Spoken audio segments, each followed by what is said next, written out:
Good evening, everyone. This is Emma Taylor. Tonight, we step into a new chapter of the global confrontation between two superpowers, the United States and China. A conflict not fought with weapons, but with resources, technology, and strategy. A silent war shaking the very foundations of the global market, the rare earth war. For decades, China has controlled over 90% of the world's rare earth supply, those critical minerals essential for electric vehicles, military radars, wind turbines, smartphones, and semiconductors. Beijing once believed that holding this monopoly meant holding the world's destiny in its hands. But in 2025, when China officially banned rare earth exports to the US and its allies, something unexpected happened. The world didn't surrender, it united.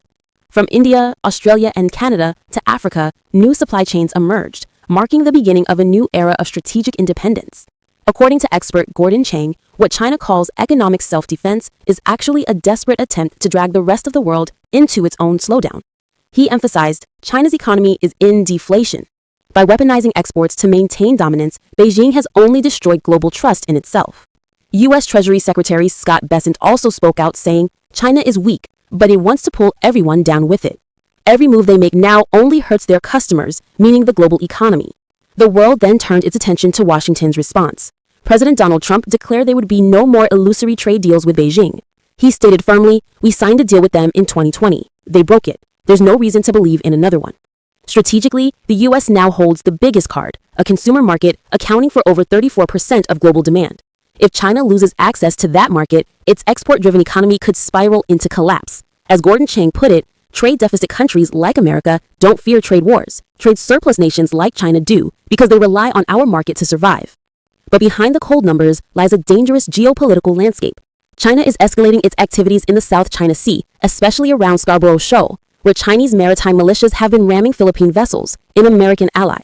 Gordon warned if there's a place where the next world war could begin, it's the South China Sea. Meanwhile, India faces a strategic dilemma. Beijing is pressuring New Delhi to sign a non-re-export clause preventing rare earth exports to the U.S., just as Afghanistan, rich in untapped minerals, invites India to invest in its mining sector, offering a potential escape from dependence on China. In the bigger picture, China's soft power is fading fast. No country wants to be controlled through resources. The U.S. and its allies are building an independent industrial ecosystem from mining to refining to manufacturing, while India, Afghanistan, and Australia rise as key strategic players in the new global resource map. Dear viewers, in the 21st century, true power no longer lies solely in weapons or technology, but in control over the supply chains of strategic resources. China once believed that holding rare earths meant holding the world's fate, but the truth is clear. Real power belongs to those who can create trust, not fear. I'm Emma Taylor, thank you for watching, and I'll see you again in the next report from MelodyTV.